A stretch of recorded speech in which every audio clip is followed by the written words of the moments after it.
Click it. Hannah, I just emailed you. This is Paul. So Hi. all good. Hi. Hello. So Yeah. Should we just do a quick introduction in case, because some people haven't met each other? I'm Sahana Jarakori. I'm the director of Our Secure Future. Thanks everybody for joining us to be panelists. I'm Paul Fagan. I'm with the McCain Institute, and I run our Human Rights and Democracy programs. Kelly and Aaron, do you want to introduce yourselves? Hi, I'm Kelly. I'm a director at Strategy for Humanity, working with McCain Institute and OSF. And I'm Erin. I'm also with Our Secure Future, Women, Peace and Security Project Specialist. So. Luke? Hi, this is Beiron. I'm with the McCain Institute. Hey, my name's Luke. I'm also with the McCain Institute. I've been the guy bugging you with Zoom links. Glad all the Zoom links worked. Yes. That's the important thing. Natalia, why don't we just, Natalia? Sure. Natalia Arnaud, founder and president of Free Russia Foundation, and I used to work for IRI together with Paul, and this is when I met Olga for the first time in Vilnius in 2013, I believe. Wow. Olga, do you want to go ahead? Yeah. My name is Olga Karachi. I'm from Belarus, the chief of the International Center of Civil Initiatives, our house. Yes. Nice to meet you, everyone, everywhere, everybody.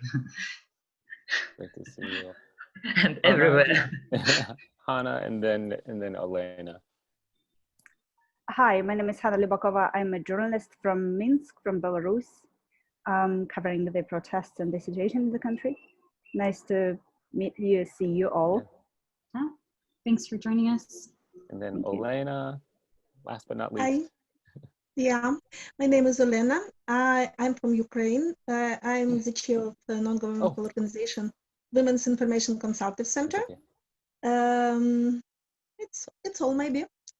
Yeah. And Sophia, I didn't forget about you. Sorry, Sophia.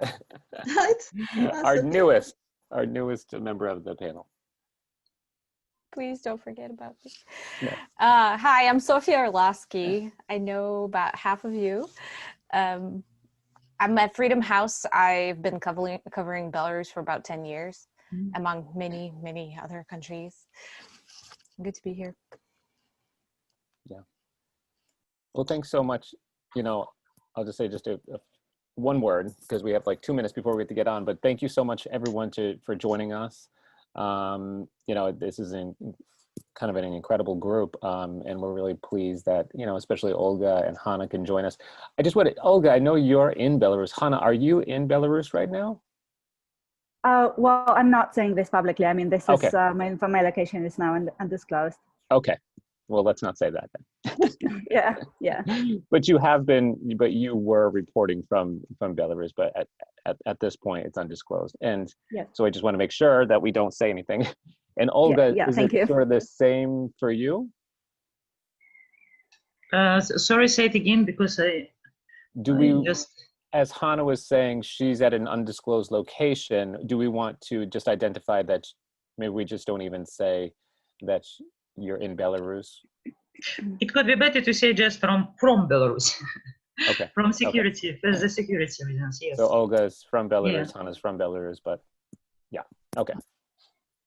Sounds And good. the speakers' order is still, it will be Olga, Alena, Hannah, and then Sofia. Yeah. And then Sophia, at the end, I know we have to get on in just a sec, but I do, we brought Sophia in, obviously an expert, but really want to get sort of this policy side of things as well. Whether it is, critiquing the US government or maybe EU responses and whatnot. But we certainly want that element of the discussion in. Sahana, do you have any further words?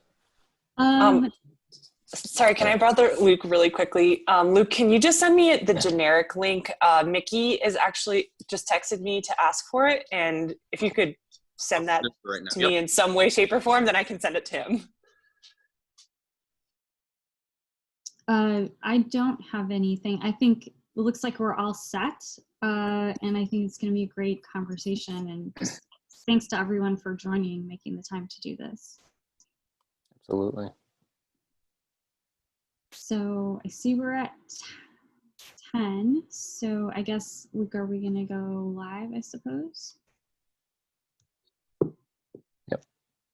Yes, sorry, I'm pressing broadcast right now. And we'll just, people are usually quite punctual, so we'll start seeing the numbers shoot up.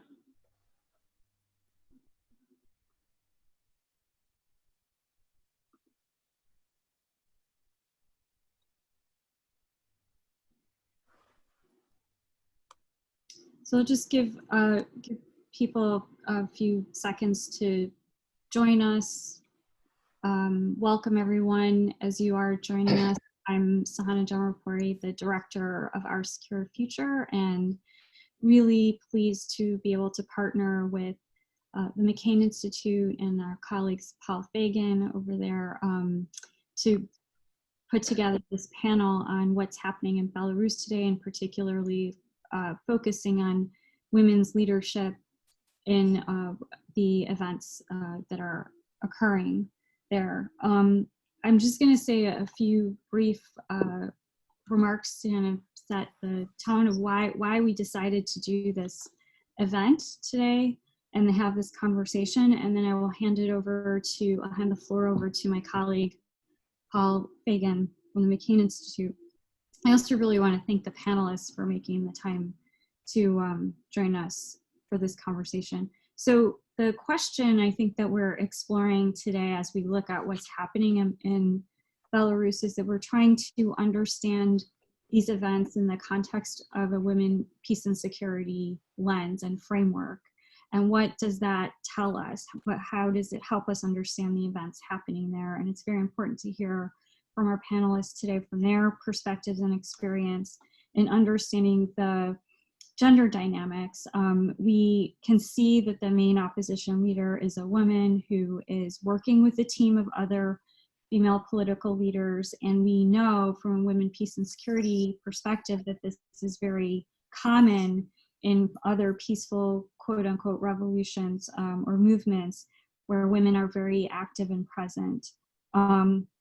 So from this, I think we also can see that any engagement that the US or other international actors have in supporting a democratic movement is going to have to be driven by the involvement and voices and demands of the women leaders who are clearly present, clearly organized and active politically. They are really going to be our best guides in understanding what is useful, what is helpful, what's harmful in terms of any kind of further action, engagement, or support. So before I hand the floor to Paul, I do want to emphasize with the women, peace and security lens, the other reason why we wanted to do this is to really say and underscore that the question isn't where are the women here? This is not a question about what are the gender issues or now we're going to hear about women's issues. What we're seeing is that the demand for democracy is combined with the demand for human security, and that is really driving the protest and showing that all of these issues of human security are women and peace and security issues. So I really look forward to this conversation, and I'm going to hand it over to Paul now. Sure. Thank you everyone for joining this really important conversation on Belarus. We're really honored to have all of our speakers, our moderator today. But let me just open with just a few words from the McCain Institute. I'm Paul Fagan with the McCain Institute. I run our Human Rights and Democracy portfolio here, and with support from OSF, Our Secure Future, we've been able to focus on this issue of women, peace, and security, hosting different events on the role women have played around the world, bringing peace, being part of the process, and ensuring, women's voices not only are heard, but they are part of the process. So this is essentially our third in a series. First, we had conversation on Afghanistan, and then Sudan, and now Belarus. And we're seeing, across the world, and not just in Belarus, across the world, the role women are playing in democracy and human rights activists in activities are everywhere.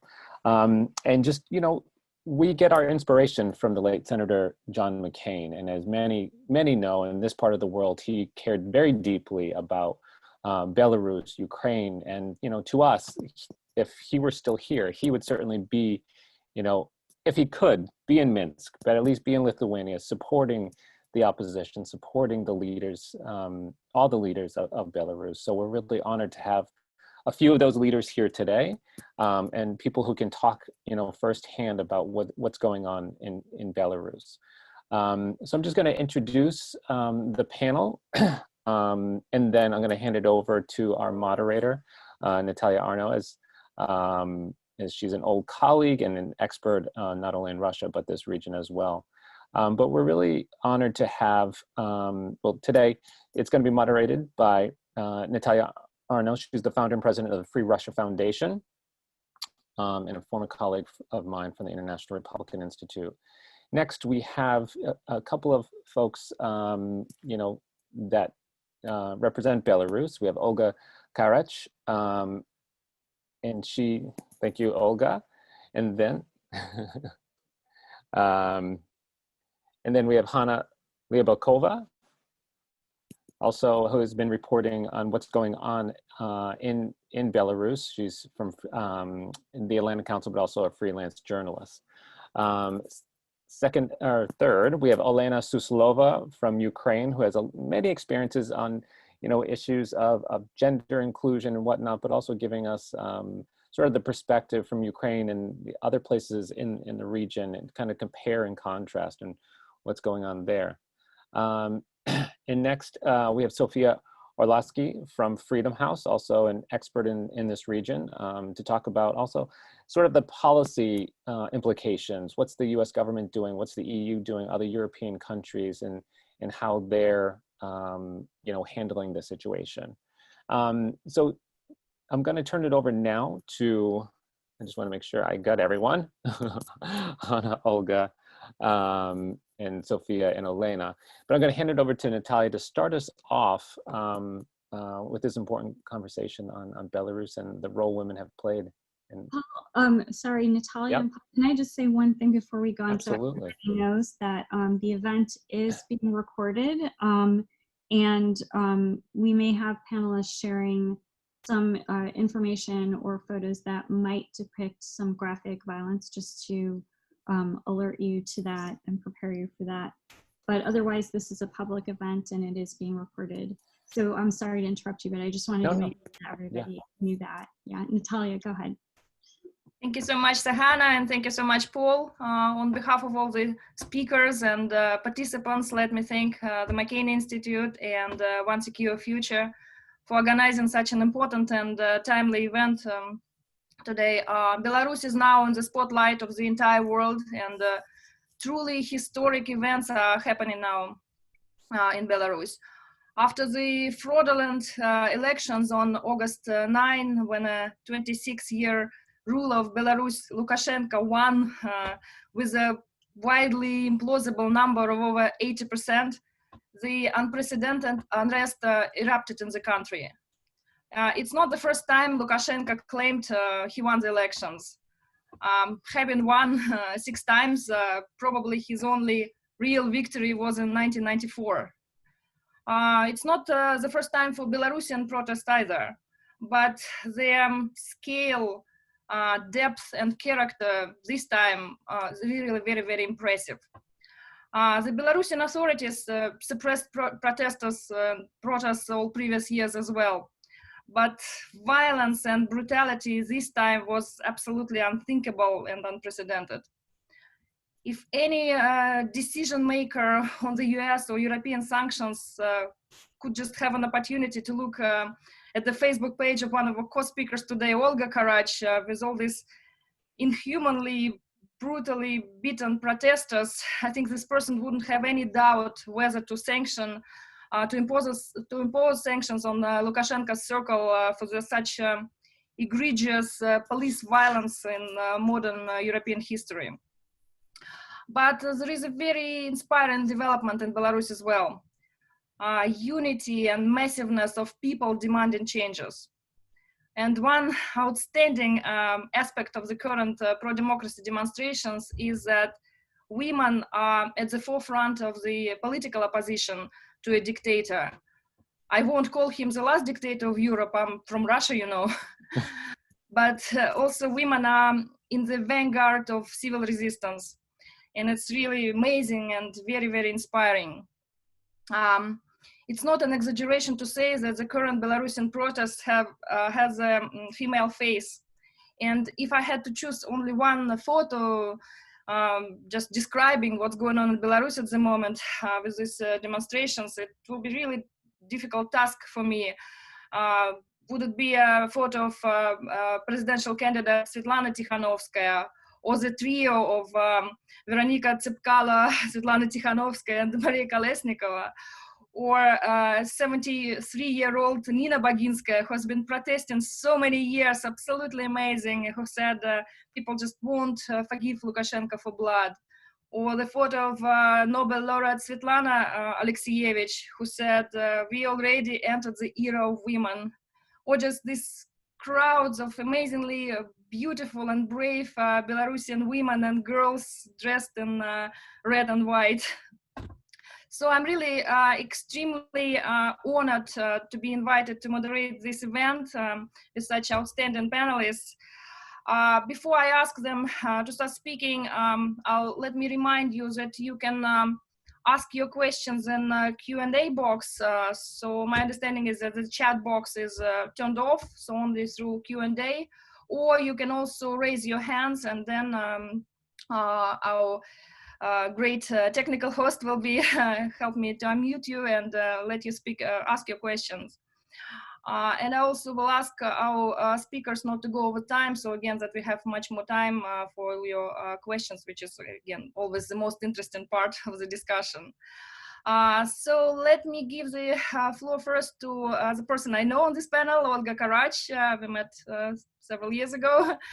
She's an outstanding human rights defender and civic leader, and she'll give you the overview of what's going on in Belarus, possible scenarios of development there. So Olga, the floor is yours. Yeah, Natalia, thank you very much for the wonderful speech and introduction of the Belarusian situation, and may I introduce myself a little. And my name is Olga Karach. I'm a director of the International Center for Civil Initiatives, our house. Yes, I'm human rights defender and journalist, and now I'm the most popular YouTube blogger among Belarusian women and men who are at large. And number of views of my videos and streams during the presidential campaign rocked almost 10 million views. 76% from them, from the views from Belarus, they made almost 1 million hours, 562,000 likes, 120,000 comments, and 153,000 reposts, and more than 80,000 followers. And my official page on Facebook ranks second in Facebook among the pages of political leaders, human rights defenders, activists, and the list includes 10 opposition presidential candidates. Only Viktor Babarika is more popular now. The coverage of my official page on Facebook during this month of the president campaign reached over 1 million views. In a nutshell, what happens now in Belarus and why so many women are taking part in protest, and does the Belarusian revolution have a woman's place? The whole situation with Lukashenko is very much similar of the situation of long-lasting domestic violence, where Lukashenko is in the role of domestic tyrant who is beating his wife's children, and the whole Belarus is in the role of wife who is a victim of the abuse, and the Belarusian people are in the role of such kind of children. therefore, today's situation is not the situation of the struggle between supporters and opponents of Lukashenko, not at all. Belarus is trying to get political divorce and get away from the first president of Belarus, who mocked her, tortured her, and Lukashenko behaves like a very typical psychopathic abuser who uses all methods of manipulation and attempts like gaslighting, stalking, and yes. On one hand, we have warning of Belarusian nation as nation. On the second hand, our Belarusian state is dead. No one from the state bodies works well. We have no general prosecution, we have no court, we have no parliament, we have no local administration, we have no police, nothing at all. But at the same time, we have some kind of anarchy, but very good self-organized anarchy. Belarusian nation is very good in discipline. If you have noticed, there are no flags of the European Union and Russia on the streets of Belarusian cities. The absence of the EU flags is due to the fact that the West has openly supported Lukashenko, or people understood the support as a support of Lukashenko for the past 3-4 years, of course, mostly financially, but in recent years, more and more politically.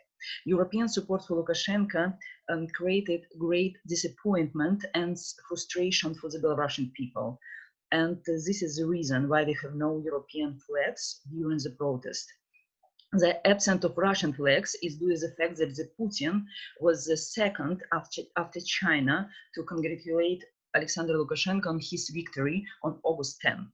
He congratulated him right as a president after people who was beaten by police, who was raped in prison, who was tortured, and who received very brutal violence. The situation create many frustrations and many anti-Putin sentiments in Belarusian society.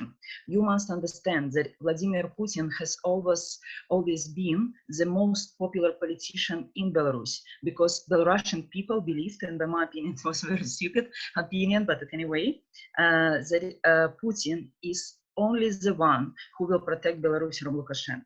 But Putin sided with Tehran, and for Belarusian people, reacted very negatively.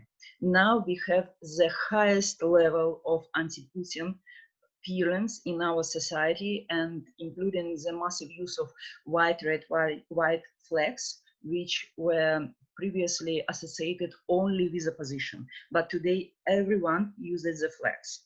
Anyone who supports Lukashenko now becomes absolutely toxic for the Belarusian society. Unfortunately for us, Vladimir Putin is beginning to understand this, and he is starting to make some kind of steps to change the situation, while the West has not yet. Lukashenko is leaving now. He has no chance of retaining the power.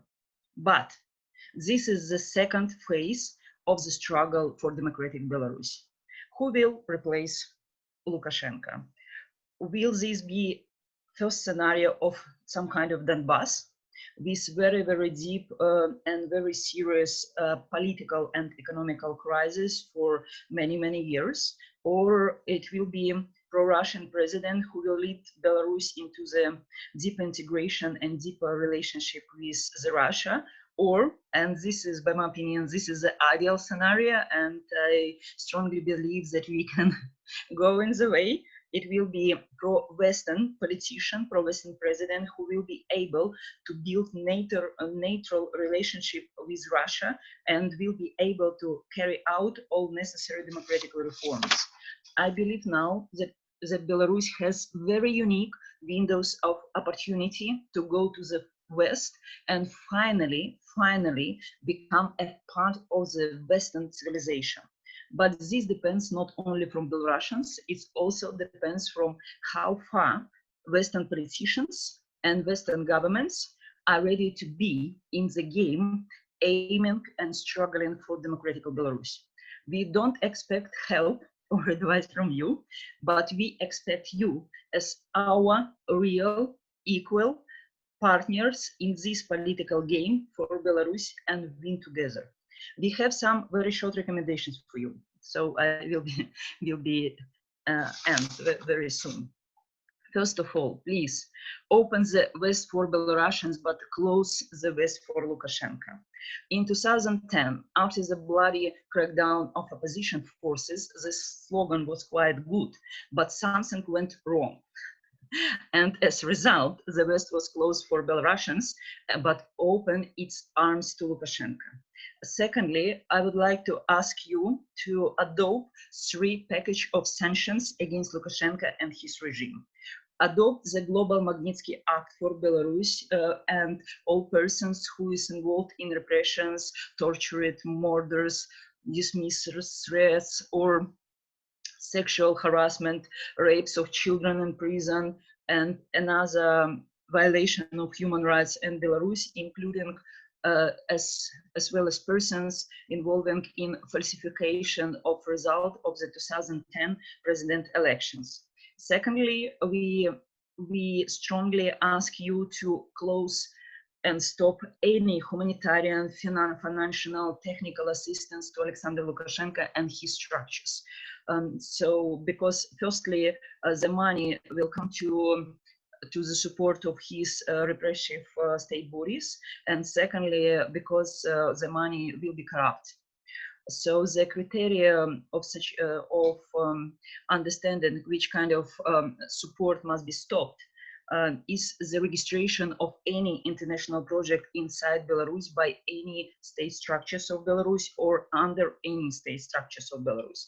And third package of sanctions against Lukashenko is a ban of imports into USA or Western countries for products of Belarusian state factories using the slavery, for example, prisoners' work, using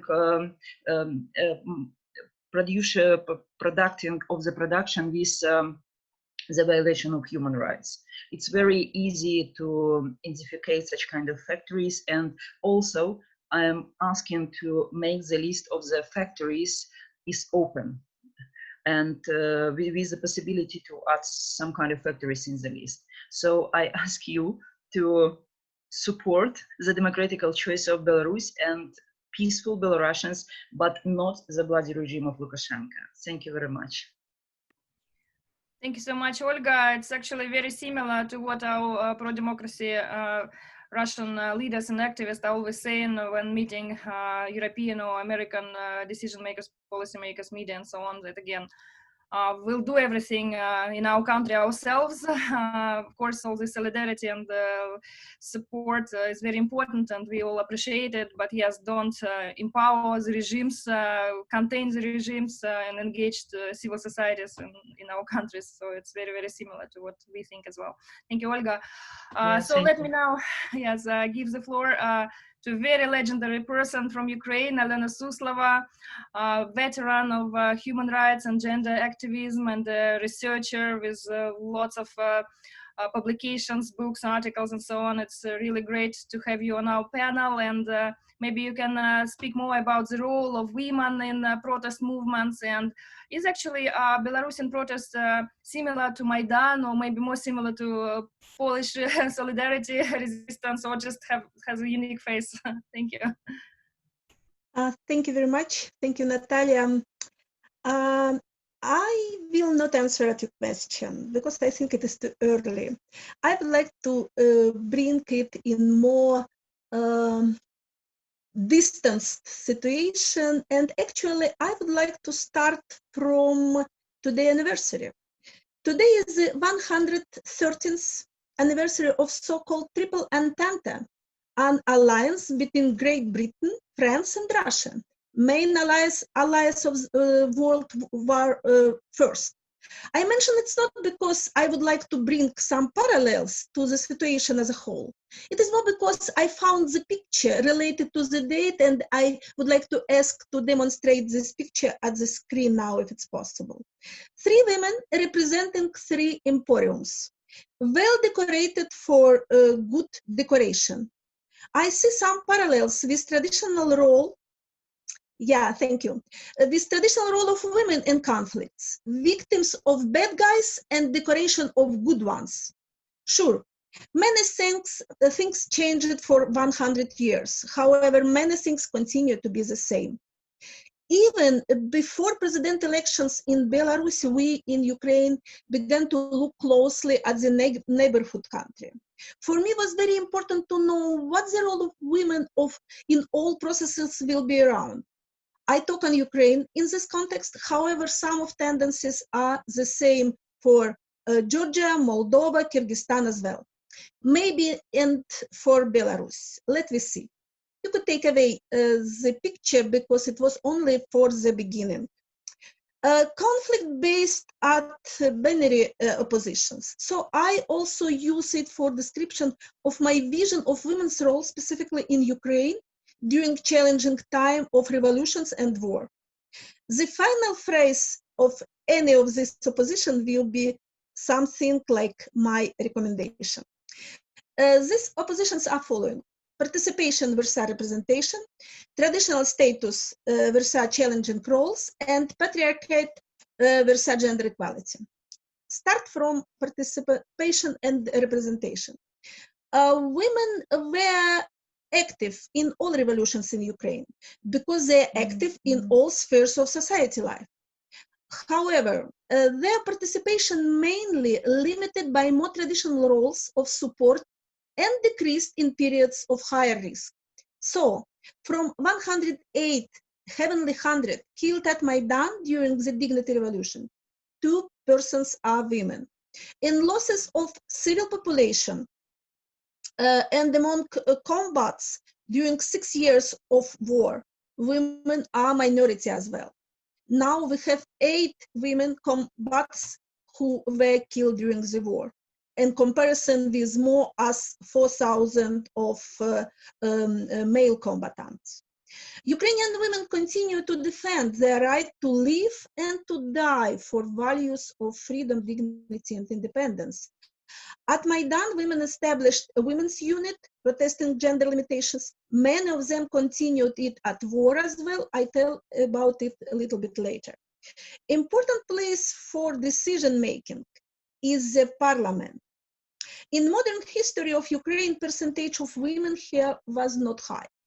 Only after the Dignity Revolution, it exceeded 10%, 12% in 8th and 21% in 9th current cadence convocation of the parliament. Women's voice becomes more and more loud, proud, passionate. Paradoxically, and Olga mentioned it all now, conflict opened window of opportunities. And it is important not to let the window close. Our Georgian colleagues warned us they lost some opportunities that was so clear at the beginning. Next opposition, traditional status and challenging roles. The binary opposition is better to demonstrate on the idea of invisible battalion. It was launched in 2015 as sociological survey that revealed a number of problems.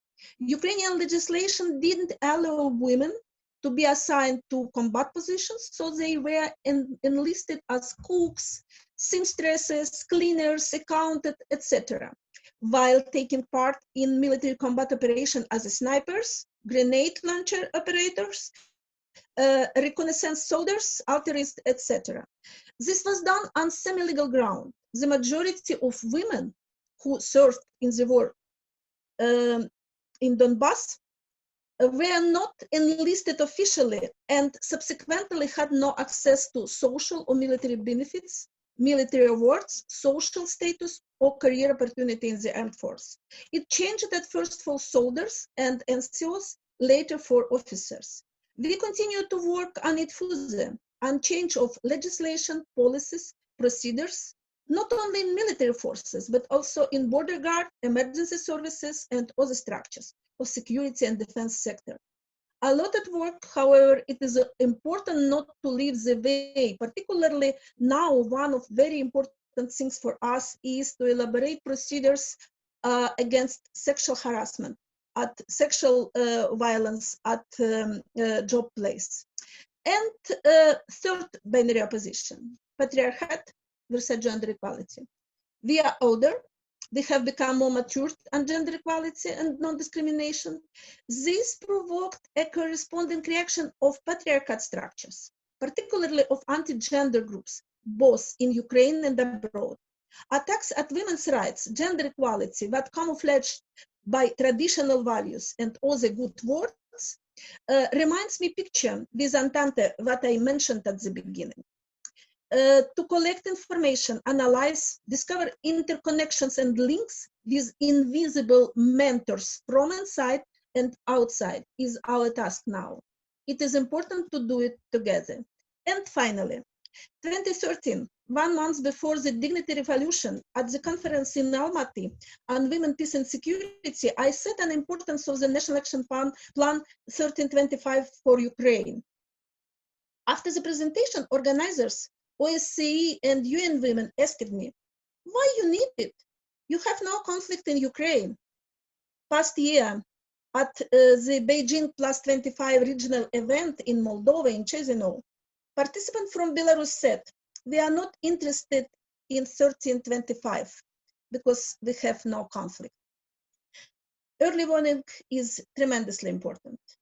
Gender mainstream early warning includes consistent, careful, hard work, reforming patriarchate structures in each sphere, every day and everywhere. Thank you. Thank you so much, Elena. Really great historic excursus and very in-depth explanation of everything. And I'm very pleased and honored to introduce our next speaker, Hanna Lubakova, journalist and researcher from Belarus who was covering the protests. I'm a huge fan of your professionalism and really was enjoying your articles. And while we all were very concerned in discussing the possibility of Russia's military involvement in Belarus, you were the first, or at least one of the first of those who were saying Russia is already there. There's all this creepy influence operations with, again, TV presenters and political consultants already on the ground and things like that. So it would be great to hear your input on that. Thank you, Hannah. Thank you for the introduction. Perhaps I'll also make, tell you a little bit of historical, let us just come back like a few months ago and let me explain how we ended up where we are and why we are talking about women in politics, at least in the Belarusian politics, which kind of still a rare thing. So I think Lukashenko has made everything to make this campaign boring and predictable. He really tried hard.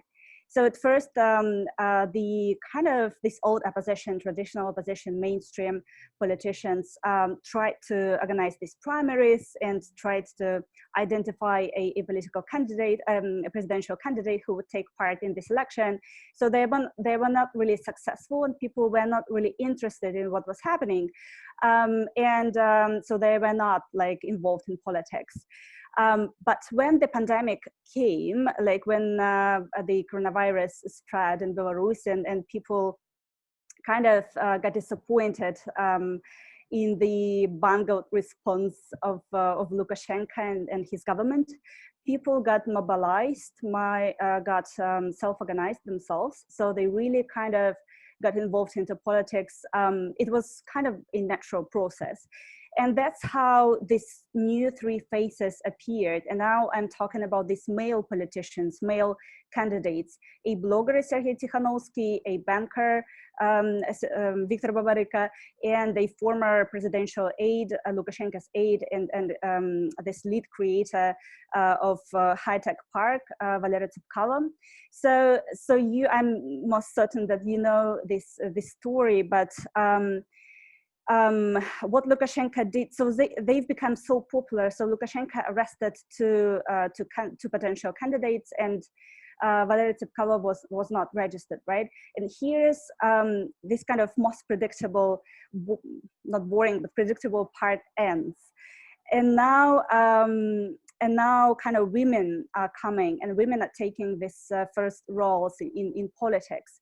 And this is what the authorities did not expect. And this is why partly we are seeing, I guess, this, what we are actually seeing, right? And why we're here. So, so what the authorities did not expect is that Svetlana Tikhanovskaya would be able to become a politician. So she was registered because she was weak.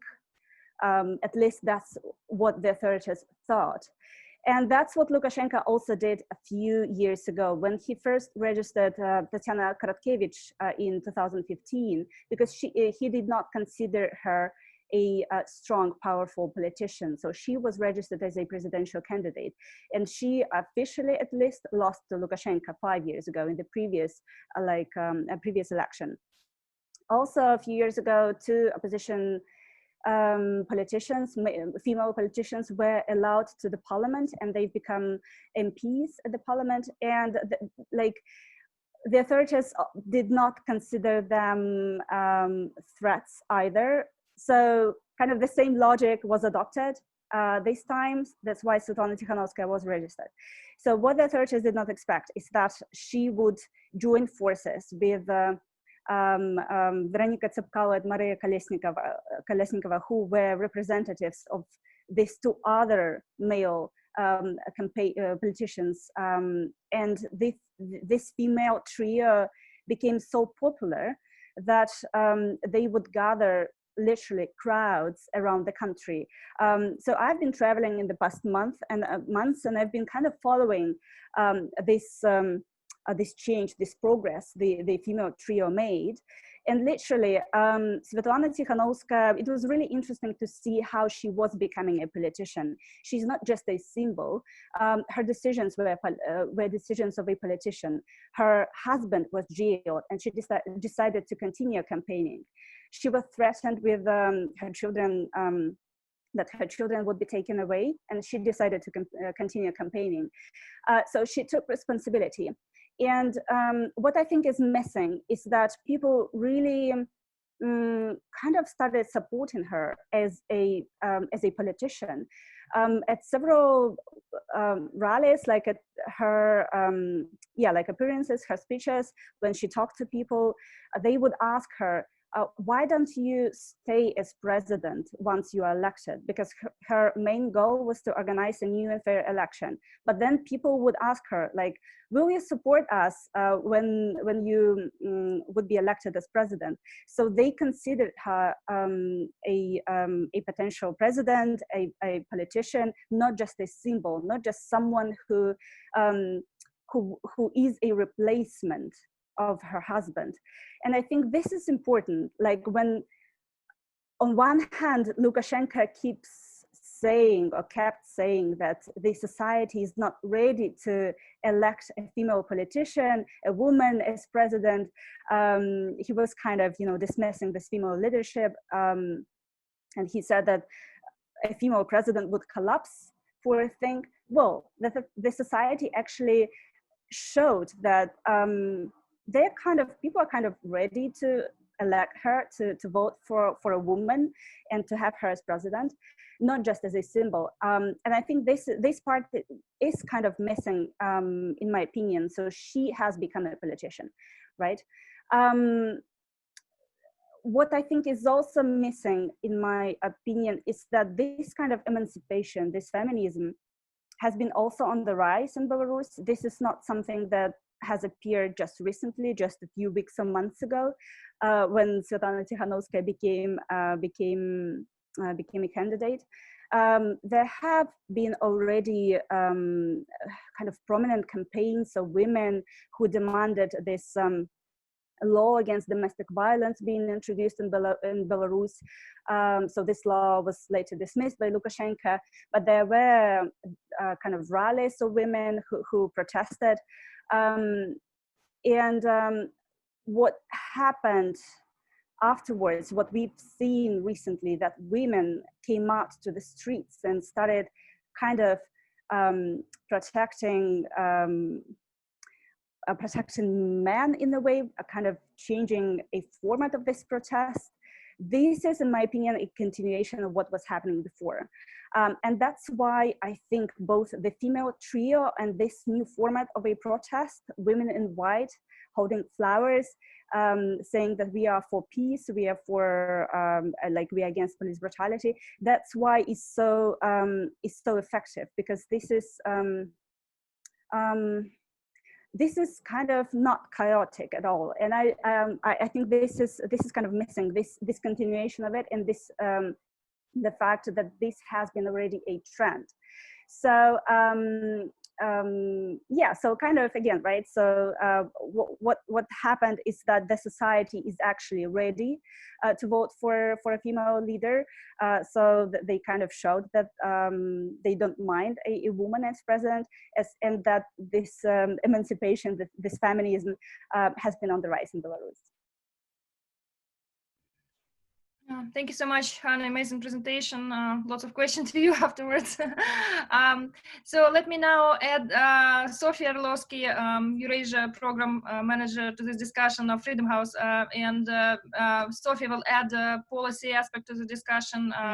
We all recently were following a visit of Steve Biegun to this region. And we understand that the US, of course, supports the aspirations of Belarusian people for changes. And according to Mr. Biegun, it's not the battle between West or East, or certainly not a conflict between Russia and the US, but a battle between a ruler and his own people. And also we know that in the US, we already have the legislation enact. We have this Belarus Freedom Act 2004, and all these reenactments, two reenactments later. And we also see how strong and reliable allies the Baltic countries are to Belarus.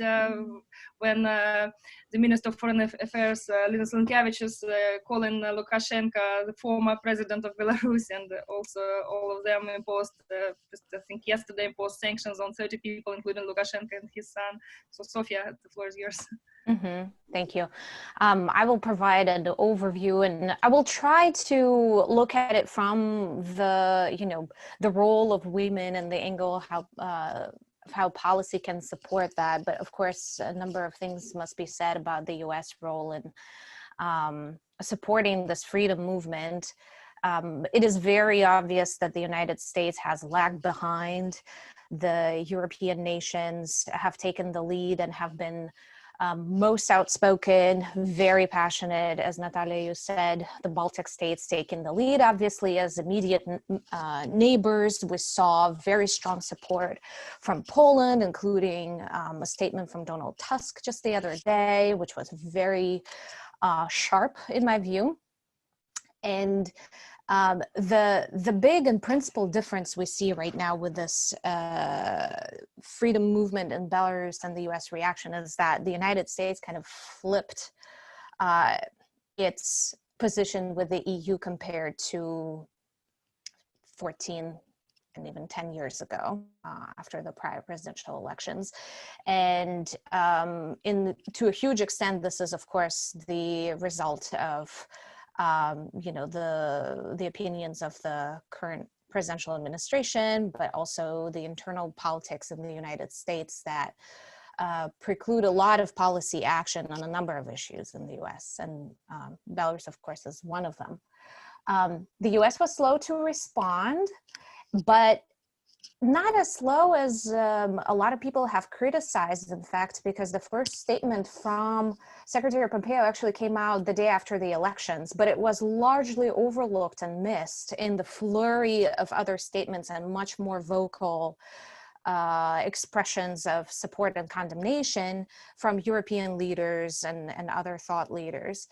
And in fact, the State Department recognizes that they need to work on getting their message out more energetically so it doesn't get lost, among other things.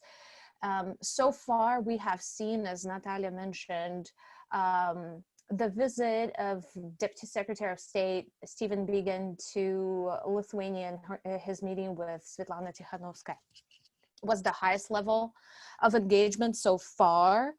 in this round. And his statement last Friday at the Special Permanent Council meeting of the OSCE was perhaps the strongest statement that we saw come out from the US government.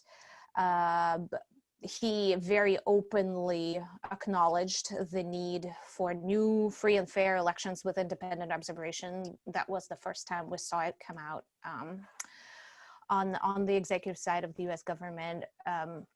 I must commend the efforts of US representatives and senators who have very strongly condemned violence and fraudulent elections from the get-go. But obviously there's a range of opinions there as well. The US can do much more. Just for comparison, in terms of other governments engaging with Svetlana Tikhanovskaya one way or another, she had spoken to over a dozen European leaders. She will be addressing the UN Security Council on September 4th. She will be addressing the Parliamentary Assembly of Council of Europe on September 8th. She spoke to the European Parliament on August 25th, and she met with the Vice President of the NATO Parliamentary Assembly. We have seen so far no action on behalf of the US Congress to speak with her. We know that certain representatives and senators are interested, but that would be, if there was an opportunity to engage with Svetlana Tikhanovskaya or the National Coordination Council, that would send a huge message of support, in my view. The US, however, is a little bit better equipped in terms of possible punitive action compared to the EU. The EU has removed restrictive measures, as they're called, after the last presidential elections. But the United States kept the sanctions. So the Belarus Democracy Act that Natalia mentioned and the corresponding executive order dating back to 2016 actually has 16 individuals, including Lukashenko and his immediate family members, and Yermoshina, the head of the Central Election Commission, and Mr. Pavlyuchenko, who has been implicated in political disappearances 20 years ago. They're already on the sanctions list. As are 9 key Belarusian state enterprises, the mining industry and the extractive industry and oil refining industry enterprises. So that's already here. However, Belarus Democracy Act is still active. The executive order is still in the books, and they can be used to designate more individuals. We don't even need to consider global Magnitsky sanctions, a much more cumbersome and meticulous process. I think Belarus Democracy Act allows for that in the short term. I want to also raise another question, which is the confirmation of the US ambassador, who incidentally is a woman and could be very helpful, in my view, to send a very strong message of support to all the women of Belarus, should she be confirmed. And there is a divergence of opinions that we see in Washington as well as on the Hill about whether she should be confirmed right now and whether it would actually send a message of support or endorsement or reward to Mr. Lukashenko. And here there's a counter argument that ambassadors are not representatives of our nation to another nation of government officials. Presidents come and go, but ambassadors of other countries can just as well stay the same across multiple administrations. And so nothing really precludes the sending a strong message that the confirmation of this ambassador implies support for the strive of the Belarusian people for freedom. And therefore, this is an envoy to the Belarusian people and not to the Belarusian current government. So this is another very important policy consideration that needs to be resolved. And right now, as Congress is in recess, it's kind of hanging, and it would be really good to see what comes out of it once Senate is back in session. Finally, there are a couple other things that I'd like to mention. President Lukashenko has for years resisted and rejected the mandate of the UN Special Rapporteur on the situation of Belarus. And the previous rapporteur, Mr. Miklos Harashti, never had access to Belarus. The current rapporteur, again, a woman, Anais Marin, who's a friend of the people of Belarus and a very strong supporter of their fight for freedom, has never had access to Belarus. The United States needs to very strongly and unequivocally support this mandate very publicly. And in fact, I think the existence of the US-Belarus Human Rights and Democracy Dialogue, it's a bilateral process that has been in place for nearly 5 years. It could be used to send a very strong and powerful message to the current government of Belarus that it is important to embark on dialogue, and it is important to do it in good faith and allow independent observers and independent reporters like the UN Special Rapporteur and like the OSCE chairmanship, the Troika group, into the country and begin these negotiations in good faith. I think the US could be doing much more and maybe have been reluctant to do so because of a number of our domestic political differences that remain resolved, and this partisanship is not helping in this regard. But ultimately what we're seeing happen in Belarus, including the incredible misogyny and the insults towards women and towards the role that half of the population is playing in this very important process of striving for freedom, it's an important lesson for the United States as well. And so how the US will be acting in the next several months, as we see, the tensions increase ahead of our own elections, and those considerations playing into the foreign policy debates is very important. And I don't have kind of cut and clear answers and recommendations here because I recognize there is a lot at stake. But sending this message and openly making attempts to facilitate dialogue, to meet with the public leaders and the faces of this democratic movement is incredibly important, because it is what constitutes public diplomacy, and it is what constitutes the very positive message that the United States government could be sending while it's so hard to be figuring out other actions in support of the democratic movement in Belarus. And by all means, they should be elevating voices of Belarusian thought leaders who are women, analysts, journalists, finding US counterparts who are supportive of women's rights and thus reinforcing this very important role that women play in Belarus. Thank you so much, Sofia. Very thorough overview of what the international community has done to help Belarus, what can do, and also a very important reminder for us not to forget and continue following what's going on. It's too much at stake in Belarus, and I understand there are also many other important events all over the world, but again, we should always remember about aspirations of Belarusian people. And my understanding is that we are going to give the floor to one more speaker, Yaroslav Bekish, who's a fellow at McCain's Institute program of Next Generation Leaders. So Yaroslav, could you please give your insight and your ideas, what's going to happen? Is Yaroslav here? Yes, give us 1 second. Mm-hmm.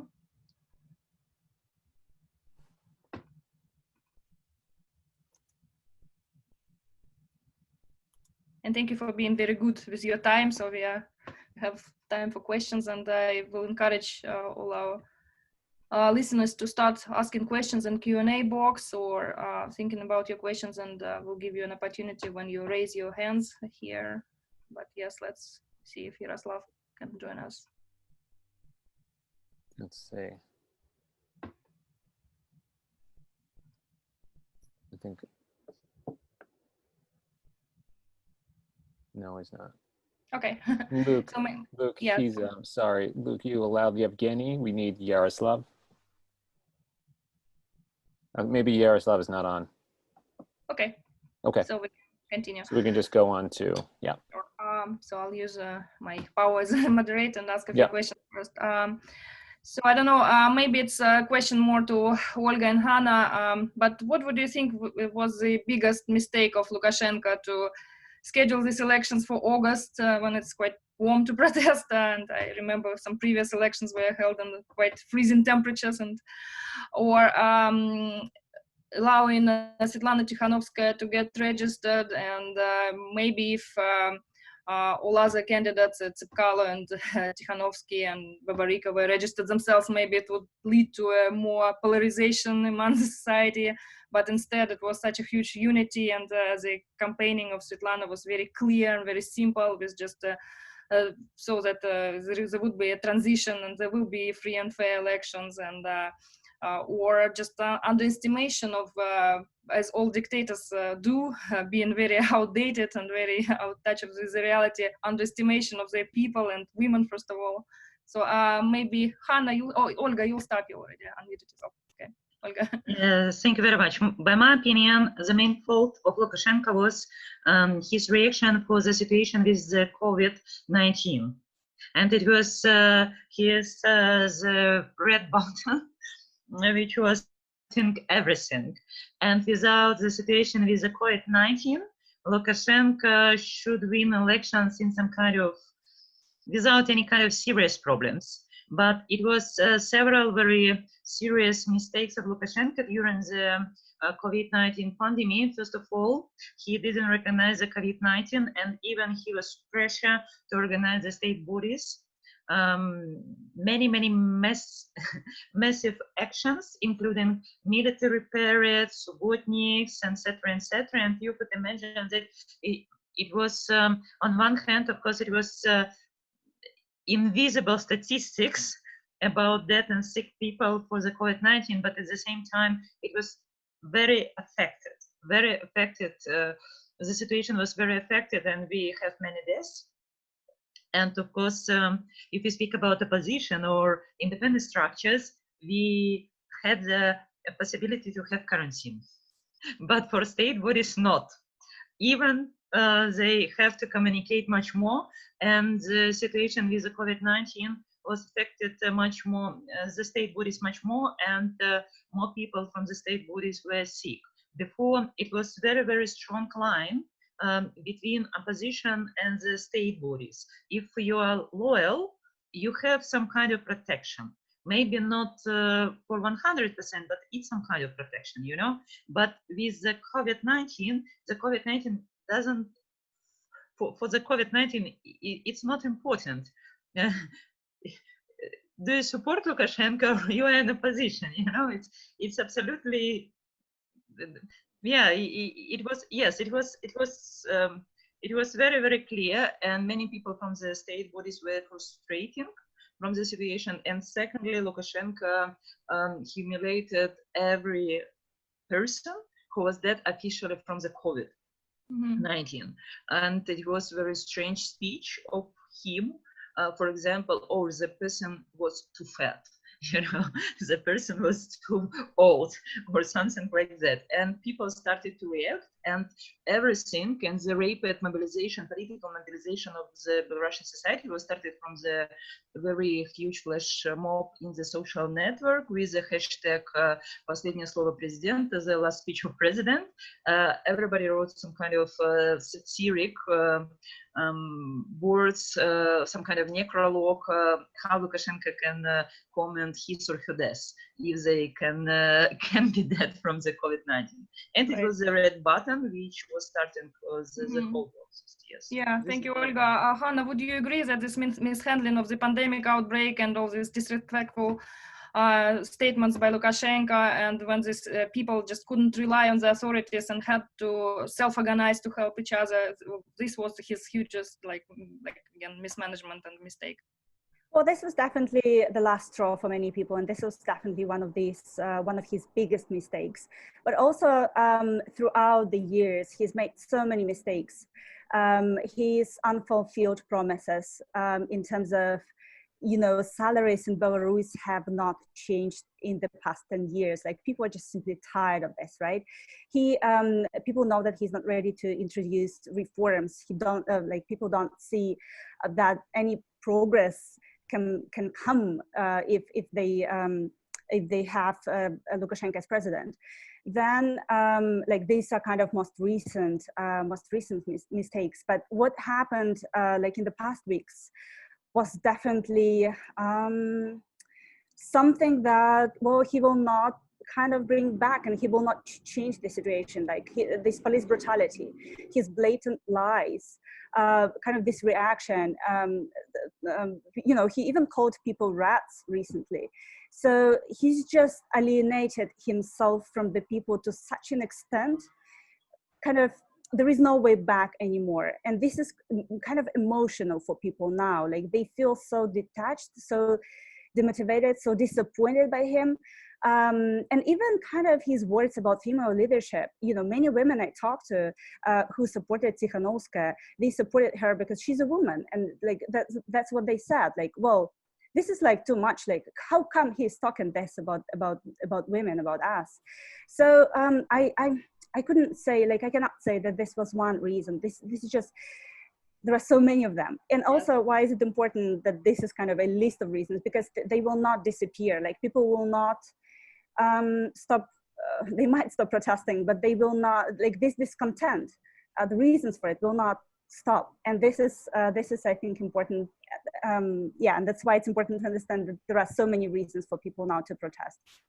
Sure, thank you, Hannah. Yes, this is very common for all these dictators who are in power for so long. They, of course, are very alien to all these values of democracy, human rights, freedom, but also they are so out of touch with reality. They don't understand even simple human emotions, and they're lying all the time. And so what I can see of Lukashenko, even armored with all these weapons, and I can see a lot of fear in his eyes, and fear of many police officers as well. But also that they don't understand that fear has its limits, and people just cannot be afraid all the time, and all they can sincere hate rulers, and that they are not paid from anybody else, but just it's really very sincere, and they're really fed up with that. I see that there is a question from Donald Steinberg. Maybe if our technical host can help me to unmute Don, he can ask his question.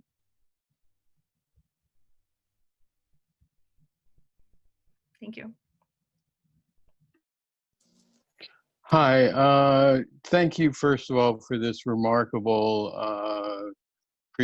set of presentations, and for the courage that our women colleagues are showing in Belarus at this point. I guess I wanted to ask a question of Sophia. You stressed the concern about current presidential elections and partisanship in the United States as one reason for a somewhat muted response from the current administration.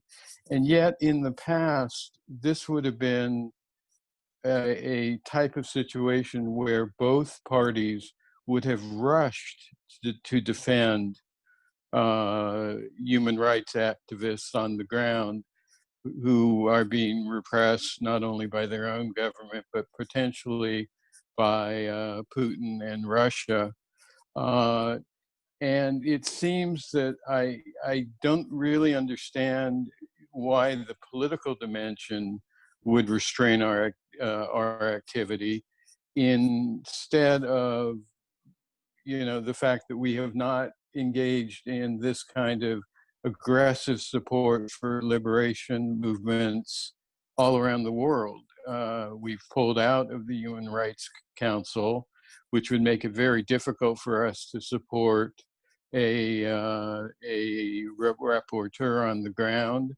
Our embassy has been very quiet, and you've got a couple of statements from Pompeo, but nothing that goes beyond urging people to do things and suggesting. So I guess I'm not fully understanding why the political dimension in the States is restraining activity, especially by the Trump administration. Thank you. Sofia, please. You know, a very common Russian saying comes to mind, "Навари шапка горит." And those who speak Russian understand it's, you know, when you give yourself away without talking about your faulty actions. And the point I'm trying to make is that I don't see how can the Trump administration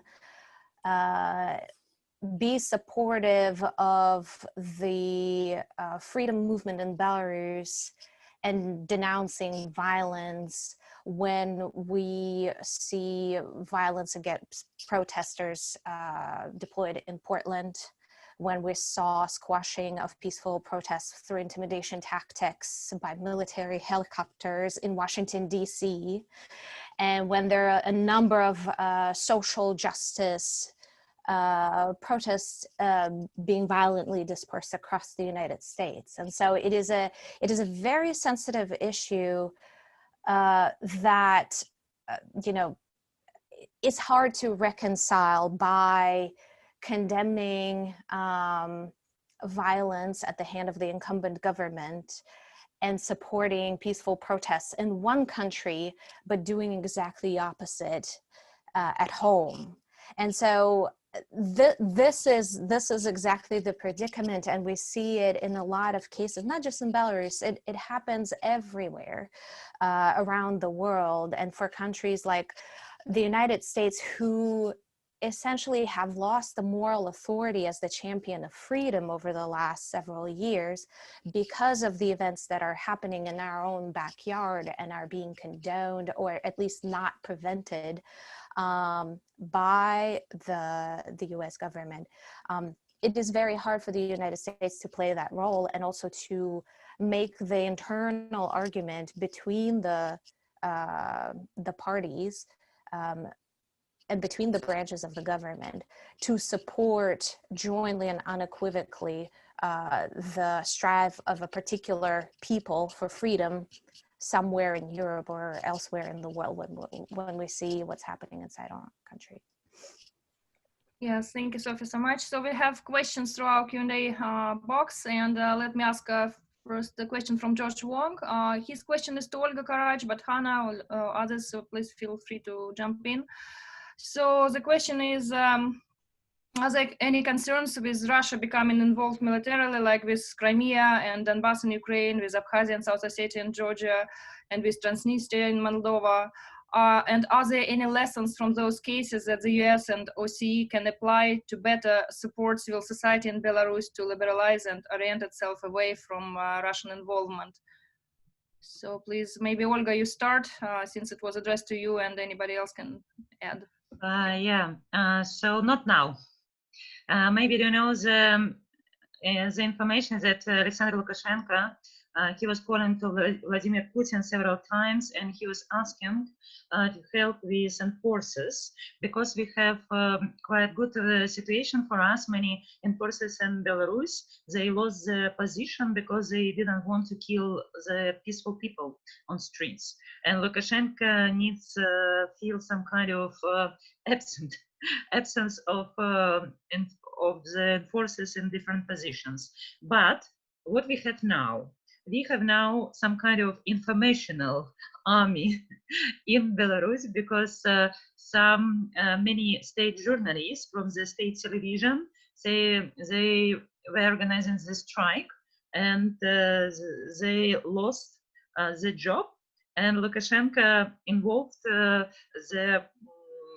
very famous propaganda people from Russia, but it's always doesn't work, because if you would like to involve any people in propaganda, you have to know quite well any kind of national contest. We have our national language is Belarusian, and it was quite a funny situation with the campaign, with the propaganda people were starting. Even it's complicated to repeat publicly, but it sounds very impolite in our language, like some kind of how to say, people who has very dirty sex, you know. So, but they started the campaign in English like, I am a father, or I am a father too, you know, father like Lukashenko.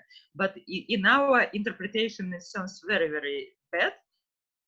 We have many political jokes, and it was much more negative for Lukashenko, because the campaign organized by Russian propagandists, he was like, you know, brutal tyrant, brutal dictator, killer, you know. It's like military man, alpha man, very strong. But now many people just laughing from the campaign, and it was much more negative. But secondly, Lukashenko has got the support from the Russian. He was using Russian bots. And it was why we know about it, because it's very clear marker, it's a very clear indicator between Russians and Belarusians. Nobody from Belarusians calls Belarus like Belarusia. You know, if somebody calls Belarus as Belarusia, it's very, very clear marker that the person is from Russia. So we had many attacks from Russian bots, Russian trolls, even from Olga. Now we identified the IPs numbers, and they wrote something. They wrote something like, "Oh, Putin can send the army to Belarusia. Please voting for Lukashenko." It was funny, and of course it was. It doesn't work at all. Now we have another situation, as I told before. Vladimir Putin was starting to understand his political mistake in the situation, and firstly, he stopped to give Russian votes to Lukashenko. It's very clear to see the changes. So now Lukashenko is using only Belarusian bots and trolls in internet. And secondly, Vladimir Putin, he would like to have political influence for Belarus, for the situation, and he would like to realize his own political scenario. And by my opinion, it's much more dangerous than if we speak about Russian forces, because Russian forces, this is Russian forces. Belarusian nation feels our power. So I'm not afraid annexation of Belarus, because I think that we can fix it, you know. But and we can fight, and if we are fighting against Lukashenko, we can fight against the annexation of Belarus. But political scenario of Russia is much more dangerous situation, and it's clear that the political scenario of Russia will be ready and clear until September 9. And this is the problem, because the West is not ready to be part of the political game, but Russia is in process now. Yeah. Yeah, thank you, Olga. I'm glad you mentioned this genius Russian political consultants that I think their slogan will be studied in the history books of political consultants as like, I don't know, most unprofessional or like the best sabotage in the history of political consulting. But since we started to talk about that, maybe also let me ask Hannah about, yes, we see more and more Russian television specialists working in Belarus at the moment. What are the main disinformation narratives that they are disseminating? Is it more anti-NATO, anti-EU, or for deeper integration with Russia, or anything else? Well, actually both, but let me also kind of mention, I think it's important, like when I was traveling across the country, and when I visited kind of those rallies of Tikhanovskaya, nobody came to these political protests with Russian or pro-Russian flags. It just never happened. These protests that are happening and have been happening, let's remember that it didn't start only on the 9th of August. It started actually before this kind of political life involvement and mobilization of people. So the issue of Russia, at least this year, was not important. This is clearly a kind of domestic anti-Lukashenko uprising protest. So first flags, Russian or pro-Russian flags that appeared were at pro-Lukashenko's rallies. So they appeared when this kind of Russian media crew was invited to Minsk, was invited to Belarus, and they started their kind of, you mentioned this word genius, but yes, I mean, they started this, change the narrative, and those kind of pro-Lukashenko rallies started happening and all that. So now their narratives are quite aggressive. They are anti-Western, anti-NATO. Tikhanovskaya, Lavrov even recently said that since Tikhanovskaya speaks English so fluently, she's a former English teacher, she must be a NATO puppet. So basically, they're trying to show that whatever force, like the opposition, Tikhanovskaya, the coordinating council, they're trying to destroy the country, to bring here kind of mass, chaos and all that. And Lukashenko is the one who is going to defend. But what I think Russia would do is to create divisions in the country, and that's what they are also trying to do. There is no obvious Crimea in Belarus. There is no region like that. Belarus is very united. We have, of course, 2 languages, but it doesn't kind of divide people. We have several religions, but people are not divided because of that. So it's kind of all coexist together. And what Lukashenko started saying that, oh, NATO wanted to occupy the Grodno region, which is Western Belarus, like he's also trying, with the help, I guess, of this Russian media crew and the Russian technologists, political technologists, to divide the country, right? To kind of introduce this, very artificial divisions. And this is scary because it's obviously easier to rule kind of the country which is divided. So yeah, this is I guess a Russian playbook now that we can observe, and that's what will happen. And I think that what will be increasingly kind of introduced, right? Promoted. Yes, thank you so much. Yes, and unfortunately we don't have much time. We already are going over, but our hosts allowed us to go a few minutes longer, and we have a lot of questions that people want to ask. So let me actually combine 2 of them. Yes, maybe even 3. So one of the question is, what are your thoughts on the use of solidarity chains as a tactic? And I'll ask here as well as a question asked by Aaron Koriva. What can you say about the Coordination Council in Belarus as a mechanism? And also maybe Alona can answer, are women using new tools and paradigms in their analysis of the situation? So let me ask Alona maybe to start with this.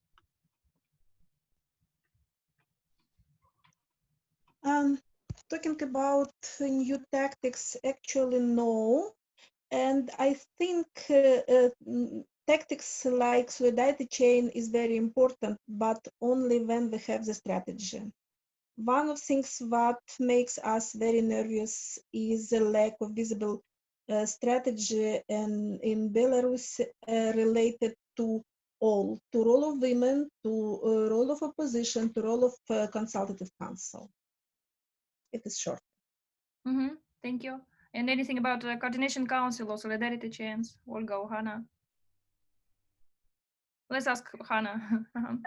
Yeah, so Coordinating Council, well, it's a body, it's an institution kind of that was created to offer dialogue and a platform for negotiations to Lukashenko, which is quite a logical, step to do to find a way out of this political crisis that exists currently.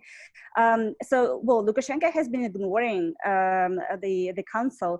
It has now, I think, around 1,000 members, which is a lot. It's kind of a parliament, I guess, in the country. A lot of members. So it's kind of, I imagine, very hard to coordinate. Nevertheless, there is this. There are key members. Some of them have been detained. At least 3 of them.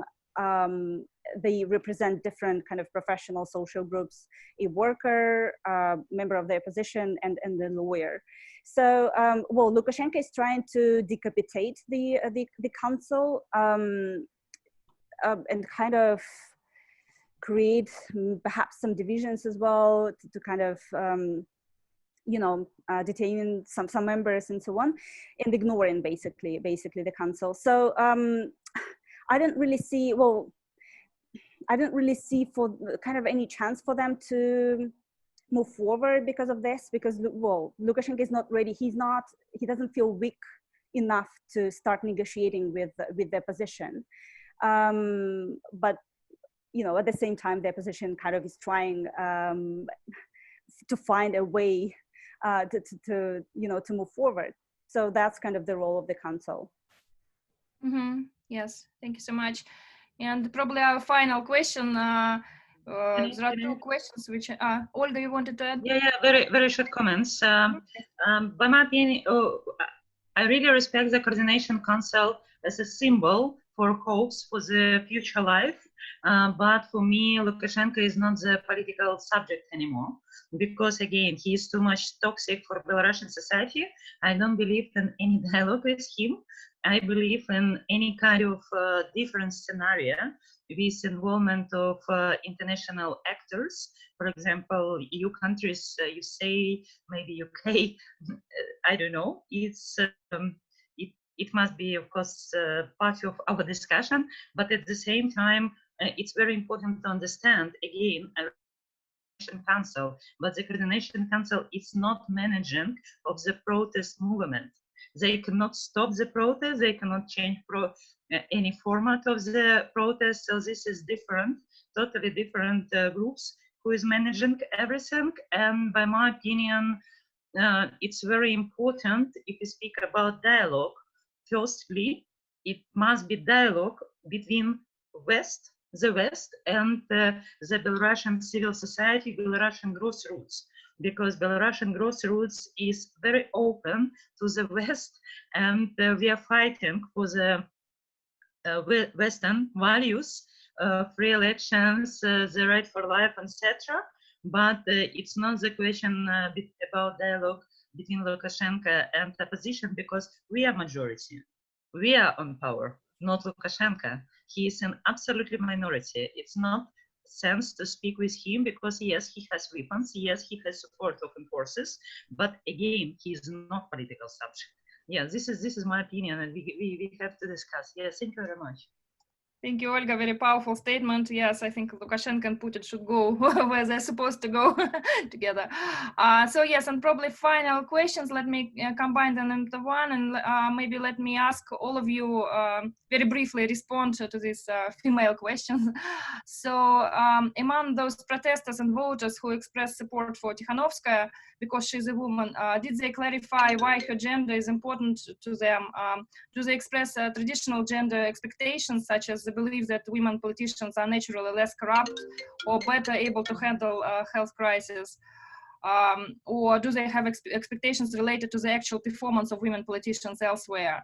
And also, how can continued female political participation be ensured long-term in Belarus and not only a symbol for the protest? Let me ask Hannah to start. Well, that's a complex question, obviously. Well, I think Lukashenko promoted women's rights in Belarus in the first place. When he began kind of saying that a female leader is not capable, she will not be able to rule the country, and then people were like, well, but apparently, there is an economic crisis in Belarus. There is no progress. Well, there are so many how to say that? Well, anyway, there are so many problems in the country that, kind of a male leader was not capable either then. So, women obviously got disappointed by what Lukashenko said about Tikhanovskaya and about the fact that apparently the Belarusian constitution is not made for women and so on. So they were so angry with this. And, the society, the Belarusian society is obviously, there is patriarchy and all that, but women play a huge role again, right? That they know about that these are teachers, these are medical workers, and so on. So kind of women know that they are capable, and what Lukashenko said really kind of offended them, and they supported Tikhanovskaya because of that as well, right? So that was important, I think, because of her gender, right? Mm-hmm. Yes. Maybe Thank you, I'll Hannah. just give a word Yes, yes. yeah. Thank you, Hannah. Sofia, would you like to add? No? Okay, Olga, yes. Yeah, very, very short, yeah. If we look at independent polls in Belarus, as we had before, it was very strong gender division between the supporters of Lukashenko and the opponents of Lukashenko. Supporters of Lukashenko were women, mostly, and opponents were men. So now the situation is changed because Lukashenko is fighting for the patriarchat values. You know, and so by my opinion, it was now why women fight against patriarchat. Of course, it was influence of many feministic organizations and women's organizations who is fighting for women's rights, not only on political level or civil level, but for example, the International Network of Women's Peace Dialogue, like we are part of the network. It was very, very helpful for women to support each other and to feel the women's power, not men, but women's power. As organizations who is fighting against domestic violence, we have many good organizations inside, and so it was some kind of influence of such organizations who was very, very active in Belarus last years. Yeah. Thank you so much, Olga. Thank you so much, everybody. On behalf of Russian pro-democracy forces, I would like to say that your victory is very important to us. We follow your events with a lot of inspiration and really in solidarity with you and ready to help in any way we can. I'm sure Alona will say the same from this Ukrainian civil society. And we don't have much time. I'll let our host to give some final remarks. Maybe I'll start with Paul, and I'm very happy to have you, Paul, on this panel. Otherwise, I would be seriously concerned about gender balance of this panel. This is totally fine on the gender balance. You know, we talk about this a lot, but you know, we have these experts. It doesn't matter if you're a man or a woman, but on this issue, you know, everyone here is just an expert, and you just happen to be, you know, women. But I wanted to really just thank everyone for joining us today and putting this together quickly. You know, thank you so much to Elena, Olga, Hannah, Sophia, and Natalia for doing a great job moderating. We really couldn't have done this without you. We hope to, continue to raise your voices and these issues. I think you all have, said that this isn't going away. I think a lot of policymakers are saying, well, Lukashenko is gonna last a little longer. But I think, from what we're hearing here, it sounds like the Belarusians have a different idea about Lukashenko's future. And I hope that's true. But thank you so much for joining us again from the McCain Institute. We couldn't have been happier to have all of you here. Please be safe, especially Hannah and Olga. We're looking out for you, but we know so much is going on in Belarus, and it's not a pretty sight. We know there's a lot of peaceful protesting, but we know there's a lot of violence as well. So please stay safe. Thank you so much, Paul. And Sahana, you probably also would like to wrap up. I just want to say thank you and echo Paul's comments, and thanks so much for participating and sharing your views with us. And I just want to say, we are so happy to amplify your voices and to shed a light on what women are doing as political actors for democracy and for others. But I also want us to all remember that in the eventual transition, that we don't leave behind female political actors as we move into whatever the next phase is, as that happens so much in so many of these kinds of crises around the world that turn into transition. So thank you again for all of your work, and thanks to our great partner and to all of the people behind the scenes and everyone who stayed with us. Thanks for sticking with us, even though we went over time. It was a fascinating conversation and really helpful. And stay safe. Thank you so much for organizing it. Thank you for your speaking. Thank you for your questions. And Belarus and Russia will be free. Живе Беларусь. Живе Belarus. Thank you. Thank you. Thank you. Bye. Bye.